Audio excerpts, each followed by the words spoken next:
កែងោក្មេងតូចពុកកែខ្លាំងតែបងដឹងព្រោះអូនស្រឡាញ់បងក៏ស្រឡាញ់អូនហើយស្រឡាញ់រាប់លានដងឬនៅតែមិនយល់ពីបងទៀតតើមែនទេតែងតែណាស់ទឿនអូនមុននឹងធ្វើអ្វីត្រូវតែឆ្លងកាត់បងសិនណាជីវ៉ា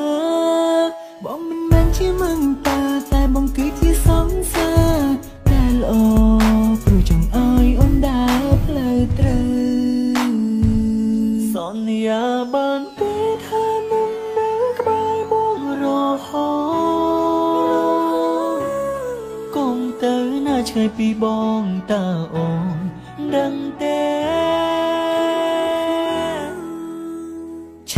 ចូលកែងណាក្មេងតូចគេបារម្ភគេខ្វល់ខ្វាយកុំលែងឆាតជាមួយញ៉ាំផ្សេងឲ្យគេដឹងឡើយត្រឹមតែគេអ្នកបានហើយមិនចង់បានអ្វីច្រើនទេសូមត្រឹមឲ្យ